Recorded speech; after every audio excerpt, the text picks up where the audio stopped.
नमस्कार, मैं प्रद्युमन जोशीला पूरे हरियाणा प्रदेश में अलग अलग हलकों में जा करके सद्भाव की अलख जगाने का दावा करने वाले, कांग्रेस को मजबूत करने का दावा करने वाले बृजेंद्र सिंह, जो हिसार से भारतीय जनता पार्टी के पूर्व सांसद हैं, फिलहाल कांग्रेस पार्टी में हैं, उनकी सद्भाव यात्रा आखिरी फेस में चल रही है। जींद जिले के नरवाना विधानसभा के दनोदा गांव से शुरू करके हरियाणा के अलग अलग इलाकों में जा करके हरियाणा प्रदेश को नापने का काम बृजेंद्र सिंह ने किया। पूरे हरियाणा की निगाहें इस यात्रा पर रही। इस यात्रा में चूंकि अब आखिरी फेस है, अंतिम जो चरण यात्रा का है, उस लिहाज से आज हम बात करेंगे कि इस यात्रा से कांग्रेस को कोई फायदा हुआ या नहीं, बृजेंद्र सिंह की इस यात्रा से हरियाणा में कांग्रेस मजबूत हुई या नहीं। क्योंकि मैंने खुद ने बहुत मौकों पर इस यात्रा में जा करके देखा है कि आखिर बृजेंद्र सिंह के साथ कितने लोग कांग्रेस में जुड़ रहे हैं, कितने लोग ऐसे हैं जो राहुल गांधी की विचारधारा, बृजेंद्र सिंह की सद्भाव यात्रा के साथ अपनी राजनीति को आगे बढ़ाएंगे। लेकिन एक कड़वी सच्चाई जो इस यात्रा की निकल करके बाहर आई, भले ही बृजेंद्र सिंह बहुत बड़े राजनीतिक परिवार से संबंध रखते हों, उसके बावजूद अब तक की यात्रा का निचोड़ यही है कि बृजेंद्र सिंह की सद्भाव यात्रा केवल चप्पल घसाई दिखाई दे रही है। ना यात्रा में बड़े नेता जुड़ रहे हैं, ना यात्रा में कांग्रेस के सांसद जुड़ रहे हैं। हरियाणा में 5 सांसद हैं लोकसभा के, केवल कुमारी शैलजा को छोड़ करके, और वो भी इक्का दुक्का जगहों को छोड़ दें तो बाकी चारों कांग्रेसी सांसद, चाहे वो दीपेंद्र सिंह हुड्डा हो, जयप्रकाश जेपी हो, सतपाल ब्रह्मचारी हो या वरुण मुलाना हो, इस यात्रा में कहीं नहीं दिखे। कांग्रेस के हरियाणा में इकलौते राज्यसभा के सांसद करमवीर सिंह बौद्ध, वो भी इस यात्रा में कोई सक्रिय तौर पर नहीं दिखे। इसके बाद हम बात करते हैं 37 विधायक हैं कांग्रेस के, जिसमें सबसे प्रमुख विधायक यानी जो विधायक दल के नेता हैं चौधरी भूपेंद्र सिंह हुड्डा, वो इस यात्रा में कहीं नजर नहीं आए।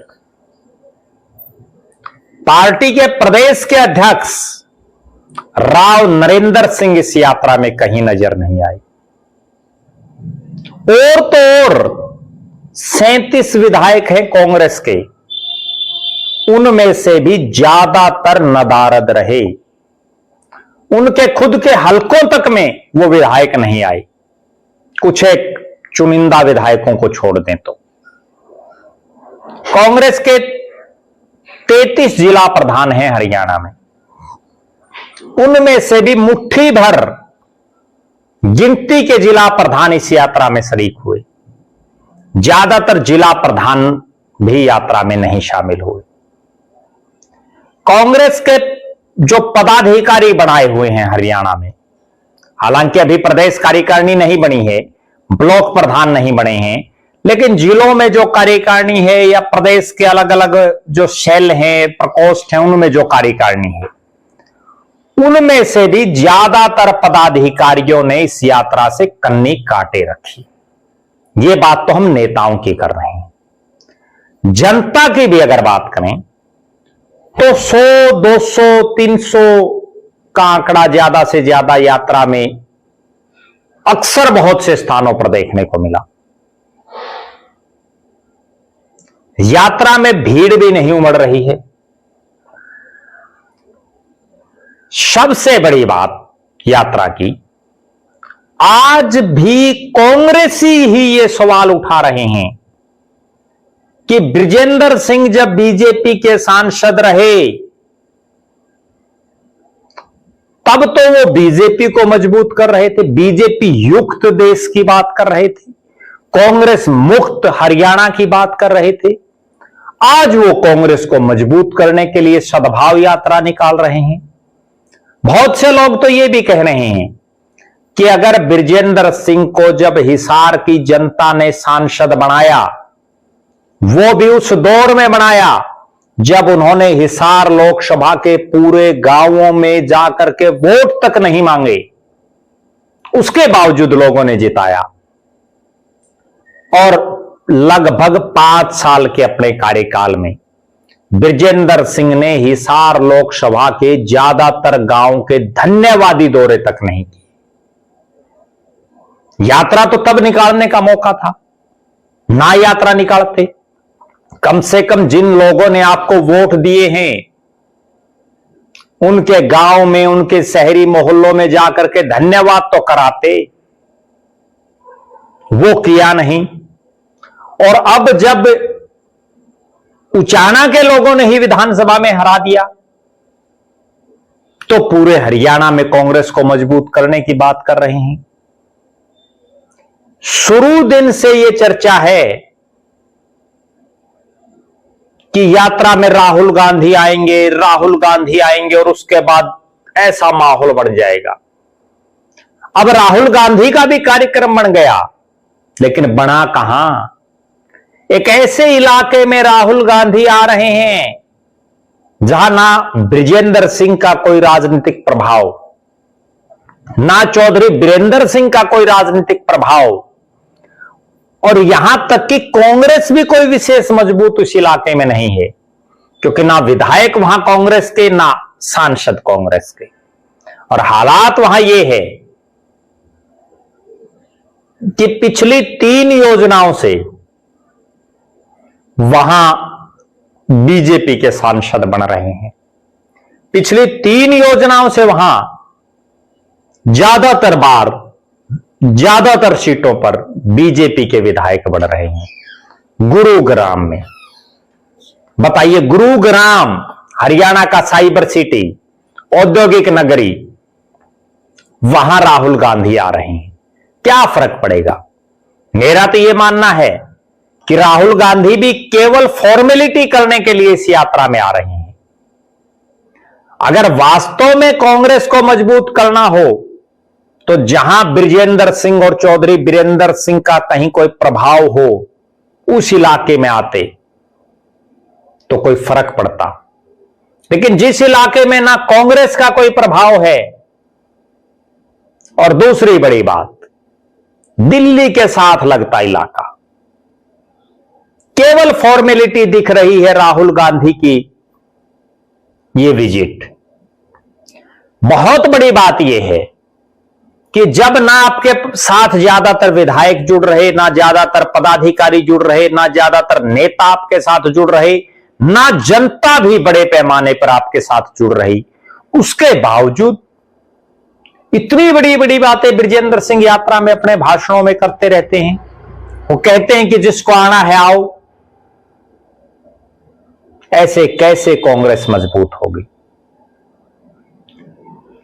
अगर वास्तव में राहुल गांधी को इस यात्रा को सपोर्ट करने के लिए आना था तो वो हिसार आते, जींद आते, रोहतक आते, भिवानी आते, कैथल आते।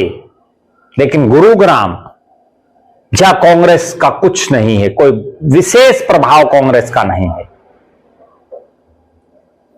अब बहुत बड़ी बात यह भी है कि बृजेंद्र सिंह को इस यात्रा से हासिल क्या हुआ? वो खुद कह रहे हैं कि वो केवल सद्भाव के लिए जा रहे हैं। कांग्रेस को इससे क्या फायदा हुआ? अब तक की इस यात्रा की कहानी मैं आपको बताऊं।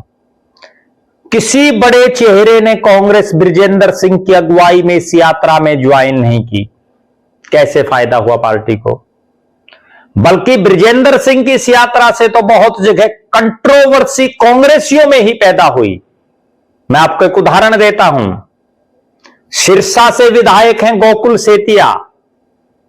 हरियाणा के वो एक ऐसे विधायक हैं जो जिस विधानसभा क्षेत्र से चुनाव लड़ रहे थे, वहां उनका मुकाबला एक ऐसे प्रत्याशी से था जिसके खुद की पार्टी है, जो खुद की पार्टी का अध्यक्ष है। बीजेपी उसको सपोर्ट कर रही, इंडियन नेशनल लोकदल उसको सपोर्ट कर रही,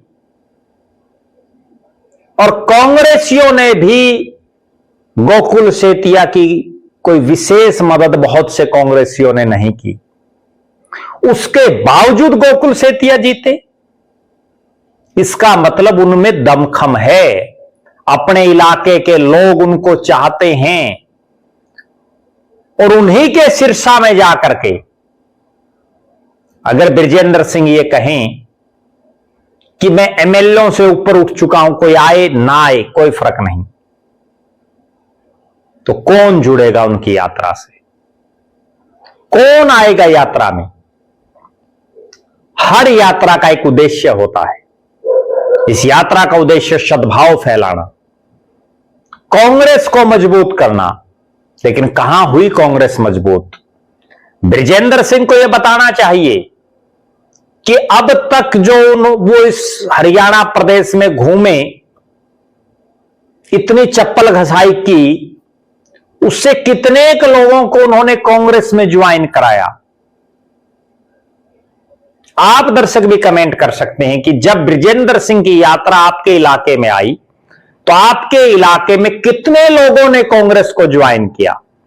एक कड़वी बात और बताता हूं, जितने आज कांग्रेस में लोग हैं, अगर इन्हीं से राज आता तो 2024 में आ जाता। उसके बाद तो बहुत लोग छोड़ करके चले गए, 2019 में आ जाता।